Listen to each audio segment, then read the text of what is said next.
Tonight, on First at 9 this Sunday, the 6th of July 2025. False alarm.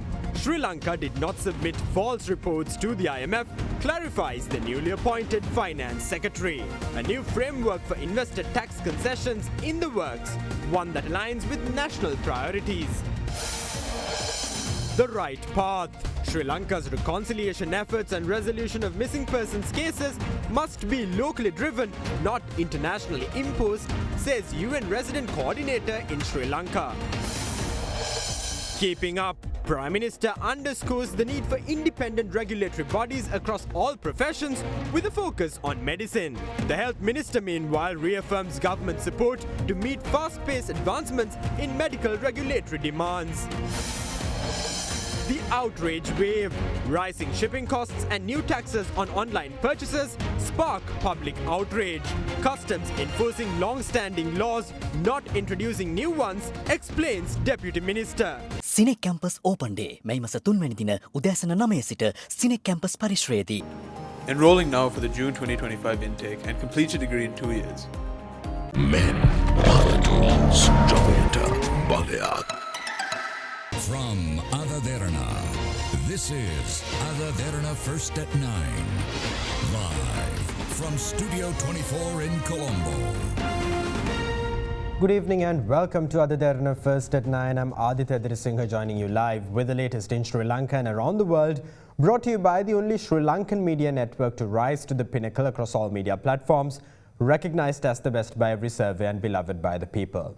Now on your top story tonight, Finance Secretary Dr. Harashana Surya Peruma dismisses reports of Sri Lanka submitting inaccurate data to the IMF, claiming the oversight was in the collation of information, not the submission of false data. Commenting on trade negotiations with the US, Dr. Surya Peruma claims that while Sri Lanka is hopeful of a favorable deal, the final outcome depends on what the United States requires from global trade. Nominal GDP growth based on the IMF report, it indicates continuously from 7.1 to 8.5 to 8.4 until 2027. In relation to our reform roadmap, the government has given us the direction and the state officials and the ministries are working towards that one. There are certain important parameters and engagements that we need to complete within this quarter. We need to submit these bills to the parliament and the remainder in the fourth quarter. And the reforms already undertaken will be implementing public debt management arrangement. The operation is being handed over from the central bank to the treasury. As of now, it is on schedule. They also talked about rationalizing the investment framework for foreign investors. We are no longer going to give these tax holidays anymore. What is the government's way of tackling that and what is the timeline for the implementation? There are two components relating to the port city side of it and the SDP side of it. Objective of these reforms is we have a duty as the government to review these existing concessions to see whether are they yielding the required amount of benefits and the expected targets. And during these discussions, measures were identified as to how to strengthen that framework. Going forward, what type of concessions that we need to look at. We expect those will be finalized very soon within the next few weeks, 4 months maximum. IMF නියෝජිතයන්ට ශ්‍රී ලංකාවේ වැරදි තොරතුරු දීලා තියෙනවා කියලා සමාජ මාධ්‍යයේ යනවා. ඒකේ සත්‍යතාවක් තියනවද? Meter culling review number 1, review number 2, review number 3. The government previously provided information to the IMF during the first, second and third reviews. None of that information was secret.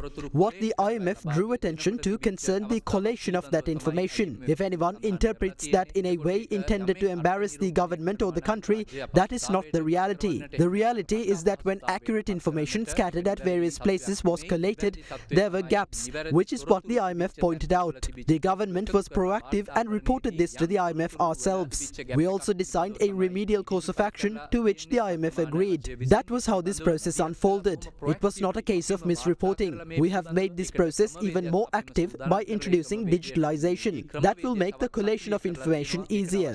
Digitization ක්‍රමවේදය අපි තවත් ශක්තිමත් කරලා තියෙනවා. එතකොට මේ reports collate කිරීම පහසු වෙනවා. පසුගිය 30 වෙනිදා සිට පරාටේ නීතිය යටතේ සුළු හා මධ්‍යම පරිමාණ ව්‍යාපාරිකයන්ගේ දේපල පවරා ගැනීම නැවත සක්‍රීය තත්ත්වයට පත් පත් වෙනවා. ඔවුන්ට නම් පොඩි විශ්වාසයක් තියෙනවා ඔබතුමාලාගෙන් යම්කිසි දෙයක් වෙයි කියලා. පසුගිය සුමානේ මුදල් අමාත්‍යාංශයේ සාකච්ඡා පැවැත්වුවා. Last week, discussions were held at the Finance Ministry. At the meeting, several individuals shared their thoughts, including government officials, members of the banking sector, small and medium-scale enterprises and the Central Bank of Sri Lanka. During discussions, we attempted to devise a way through which we could support SMEs that join the SME debt restructuring program at the right time. We also intend to aid SMEs by providing funds as working capital, which were originally intended to be granted as loans through Budget 2025. In the next few weeks, we will commit ourselves to scrutinize and rectify possible bottlenecks which will hinder the disbursement of such funds as working capital. අමරිකානු බදු ජූලි 9 වෙනිදා වෙනකොට ක්‍රියාත්මක කරන්න හදන්නේ. දැන් මොකද තත්ත්වය ඔබතුමාලගේ සාකච්ඡාවල? ලංකාව USTR එකත් සමග සම්බන්ධ වෙලා Sri Lanka is on good footing with the USTR. That's what officials have informed us. But the final decision regarding tariffs will not be exclusively based on facts and matters specifically pertaining to Sri Lanka. That decision will be based on the United States requirements related to global trade. We anticipate suitable conditions for Sri Lanka. According to the current updates, we will officially be informed about this matter in the next few days. officially දැනුවත් කරයි කියලා අපි බලාපොරොත්තු වෙනවා. United Nations Resident Coordinator for Sri Lanka, Marc-Andre Franche, says the process of reconciliation and addressing the issue of missing persons following the 30-year civil conflict will only be sustainable if it is nationally driven rather than internationally imposed. Joining our current affairs program at Hyde Park with Indivari Amuwatta, the UN Resident Coordinator further claims that the process should not be driven by deadlines but rather emphasize the need for continuous and consistent efforts to implement it. What change do you foresee from this government against what we've seen before in terms of achieving meaningful reconciliation, true peace and stability in the Northeast area and in Sri Lanka? It's not for us as the United Nations to expect anything. I think first and foremost it's what the Sri Lankans expect, and I think Sri Lankans have voted for this new government expecting a huge amount of change, and part of this change that they're expecting, an effort towards reconciliation, an effort towards peace building. It means building trust. These are all aspects that are in the manifesto of the new government that I believe are broadly shared across the political spectrum. Now the challenge is to move forward, is to do it. But it is a long process, it will take time. Society needs to address this deep issue of missing people in a serious and systematic way. That's what the High Commissioner has highlighted, and this is also what the High Commissioner has offered, the support of the United Nations to move forward with. Were there any time-bound commitments agreed upon? No. What is most important is to move forward, is to show momentum forward. It's not a question of deadlines or a question of specific goals, but we need to move forward. And that means, for example, in the case of missing people, you need to have an Office of Missing People, which is an office that was created by Sri Lankans through a Sri Lankan law. It needs to be operational. It has a mandate, it has a job to do, it needs to do its job. And that's not for the United Nations or for the international community, it's for Sri Lanka. In terms of accountability to the international community, has the government mentioned how they're going to move forward, whether it's in collaboration with the UN process or working with other countries? Well, first, I mean, for any justice accountability process to be sustainable, it has to be led by the country. International community, and this is the decision of Sri Lankans, can collaborate, can support, and there is a high degree of commitment by the government to push forward on justice, on accountability. But this is not only for allegations around the conflict, it's also on corruption, because this is the same justice system. The justice system in this country needs to deliver justice for Sri Lankans, and this is important, yes, for closure from the civil war, but it's also important for the economy. It's important for development. If you don't have a solid justice system, a credible rule of law, investors are not going to come here. Now, Prime Minister Dr. Harani Amarasuriya emphasizes the importance of independent regulatory bodies in all professional fields in Sri Lanka, especially medicine, in maintaining the international credibility of the country's institutions and workforce. She made these remarks while joining the centenary celebration of the Sri Lanka Medical Council. Also in attendance, Minister of Health Dr. Nalinda Jayatissa expressed the government's commitment to supporting the Medical Council in adapting to ever-evolving requirements in medical regulation in the face of rapid advancements in medical science. The centenary of the Sri Lanka Medical Council was celebrated yesterday at the BMICH with the participation of Prime Minister Dr. Harini Amarasuriya and Minister of Health Dr. Nalinda Jayatissa.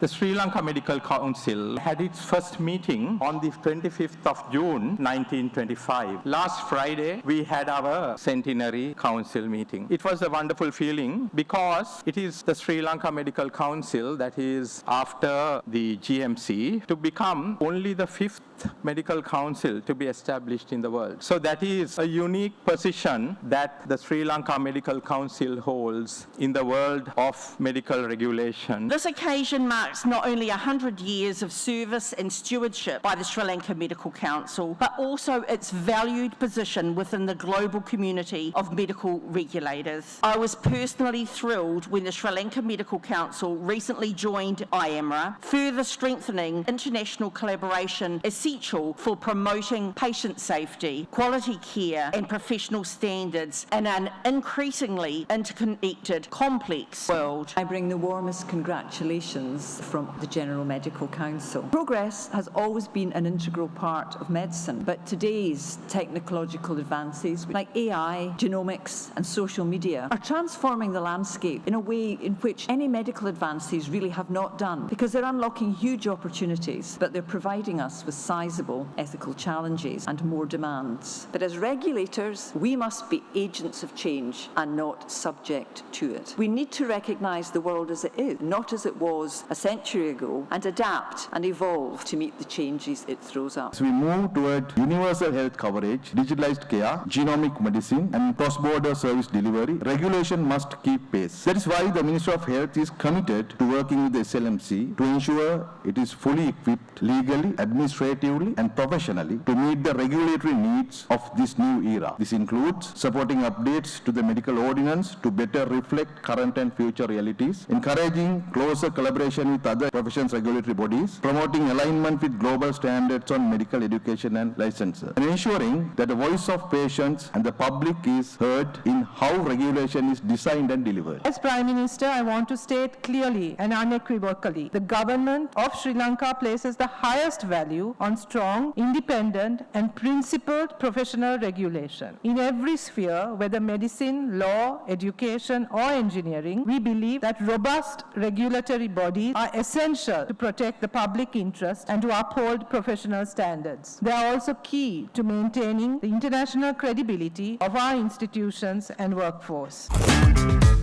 Crunchy goodness for hunger on the go. Yadia, ලොව වැඩියෙන්ම අලෙවි වන electric ස්කූටරය Avance Auto විසින්. Now, a committee appointed by the Cabinet of Ministers has submitted recommendations to propose a framework for student admissions to the KDU's medical faculty. The recommendations follow an announcement declaring the resumption of enrollment of local students to the General Sir John Kothalavala Defence University's medical faculty. Among the 10 recommendations submitted, it was noted that only one batch of medical students should be admitted per year and that the total number of students admitted annually must be limited to 150.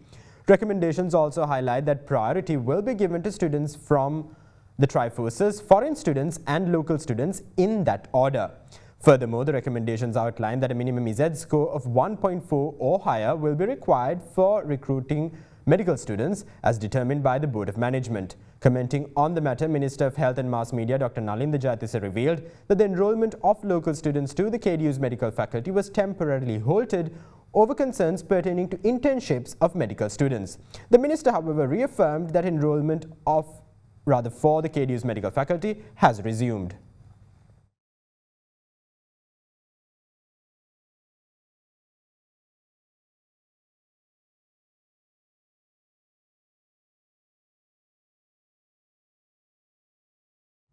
Justice Minister Harshana Nanayakara asserts that the educated youth bears the responsibility of giving back to the society they live in. Addressing a gathering, the minister claims that Sri Lanka's woeful economic, political and social predicament is a direct result of the dilution of treasured social values which have been polluted over time since 1977.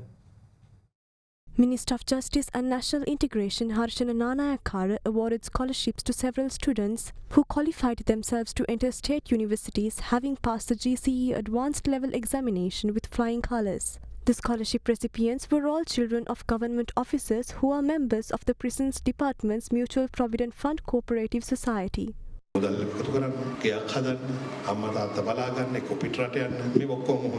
Sri Lankans must generate wealth, look after their families and visit countries abroad. However, another responsibility rests atop the shoulders of the educated youth. They must have the selfless desire to give back to the society they live in. Sri Lanka's socio-economic and cultural deterioration is a direct result of the dwindling number of youths with that attitude. Back when we were youngsters, we often attempted to ride on the footboard of the bus. But bus conductors of the yesteryears, who were aware of their social responsibility, used to insist that we board the bus and not ride on the footboard. Those conductors knew that they had a responsibility to ensure the safe commute of students to and from school. Taking care of each other as if everyone is a part of one big family was an attitude ingrained in Sri Lankan culture. However, from 1977 onwards, that particular value was diluted by the sands of time. An education system that bows down to money, power and privilege was set up. Now respect has been exclusively attached to commercial value. We have changed that. This country does not belong to politicians, MPs or ministers. This country belongs to its people.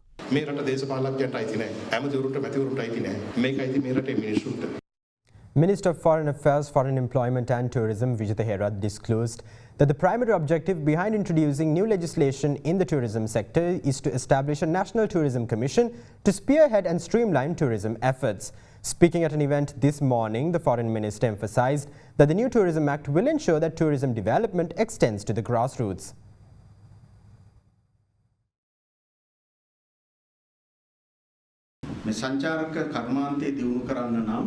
There is a pressing need to establish a cohesive framework that fosters collaboration among all government ministries and departments. However, the existing Tourism Act stands as an obstacle to realizing this vision.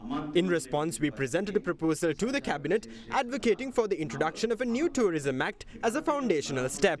This new legislation is envisioned to pave the way for the formulation of a National Tourism Commission, which will serve as the central authority for decision-making and the implementation of all tourism-related initiatives. A key focus of the Commission will be the promotion of tourism in rural areas with special emphasis on destinations such as Sigiriya and Alla. To this end, we plan to establish rural tourism committees, ensuring that development reaches the grassroots. It is precisely for these reasons that a new Tourism Act has become imperative. While the process required thoughtful deliberation, we are pleased to announce that the Cabinet approval has now been secured. Now is the time for us to draft the new Tourism Act. Here's a look at more local news across the island in brief. A medical team led by Professor Ashoka Dangulla of the University of Peradeniya's Faculty of Veterinary Medicine and Animal Sciences visited Polpithigama today to assist the treatment of a 35-year-old tusker widely known as Bhatia. Professor Dangulla's visit comes off the back of a request made by the Department of Wildlife Conservation. Tusker Bhatia has been ailing from a long-term injury to its right front leg, which seriously impacted the elephant's mobility as a result of critical swelling. Veterinarians stated that the tusker is in critical condition due to muscle deterioration and impaired blood circulation. In the meantime, 3 individuals were injured during a shooting in Suduvella, Kosgama. The 3 individuals were travelling in a 3-wheeler when they were targeted by 2 unidentified individuals travelling on a motorcycle. According to the police, the injured included a 30-year-old woman and her 12-year-old daughter, both residents of Avisavella, along with a 44-year-old man. The injured individuals were admitted to the Avisavella base hospital. According to hospital sources, the victims are not in critical condition. Kosgama police suspect that the shooting was orchestrated by notorious gangster Manna Ramesh over a personal dispute. Kosgama police will conduct further investigations to apprehend the suspects involved in the shooting. In other local news, 3 children between the ages of 10 and 11 have reportedly drowned in the Kariyappan Kearney tank in Vakari, Batiklu. Police state that the 3 bodies have been recovered. Cinec Campus Open Day මේ මස 3 වෙනි දින උදෑසන 9 සිට Cinec Campus පරිශ්‍රයේදී. Apico Next Gen. Make the leap to faster sleep.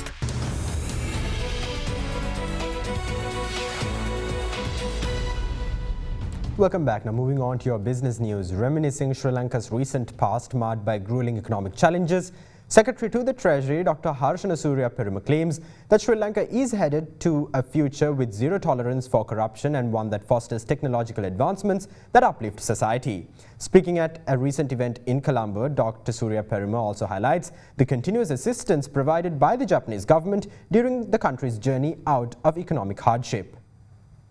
The Japan-Sri Lanka Economic Cooperation Policy Dialogue 2025 was held recently at the Ministry of Finance, Planning and Economic Development in Colombo. The forum provided a space for the exchange views on matters pertaining to the Japanese-funded project portfolio in Sri Lanka.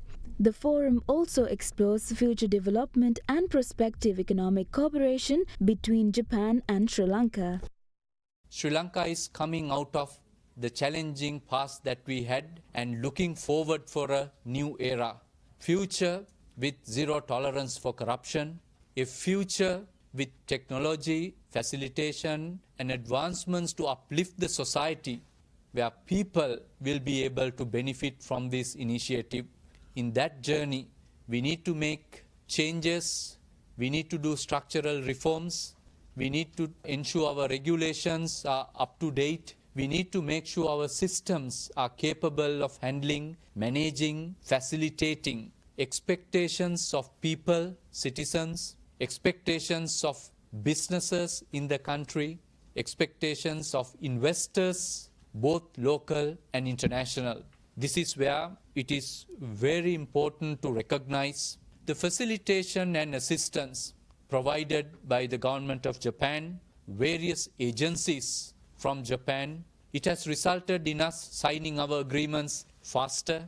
Japan came first and assisted Sri Lanka to restart and kickstart some of the projects that were stuck in the past. So we are very happy the milestones that we have reached today.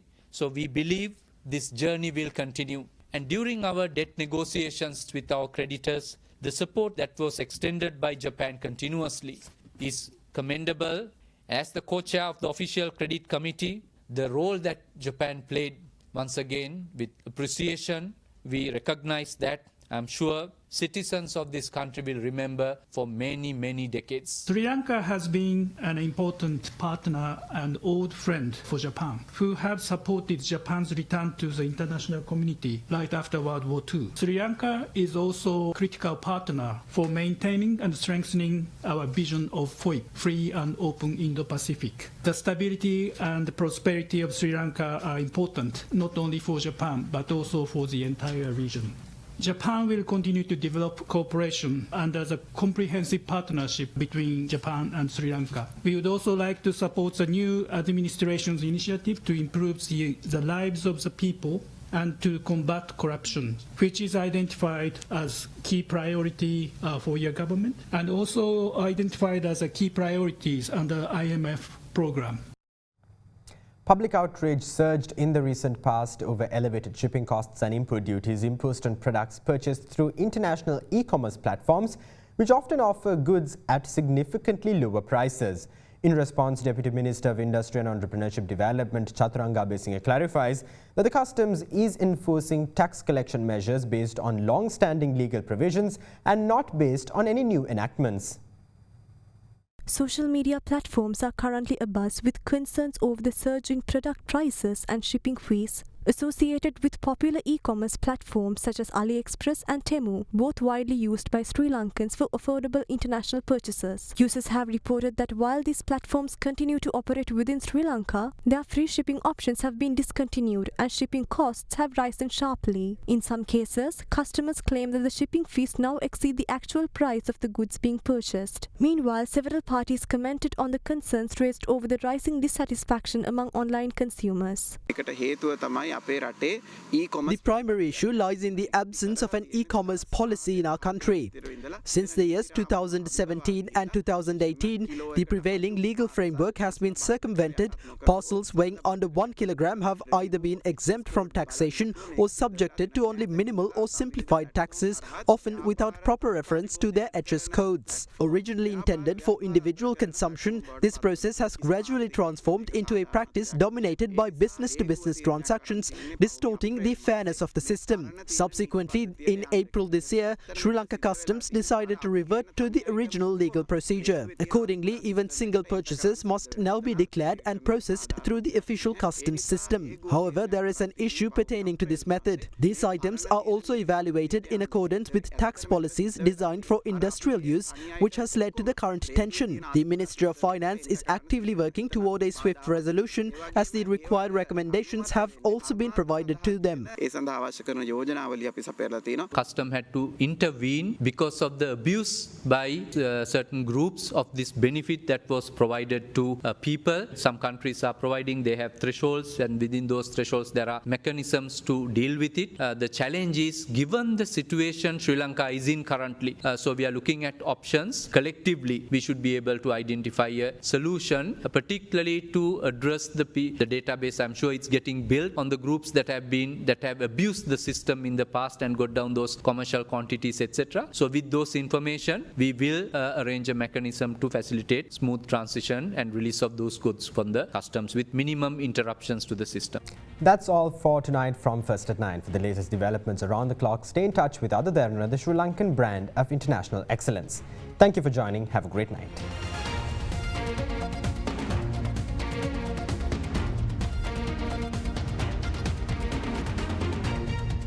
For news and information you can trust 24 hours a day, visit adaderana.lk.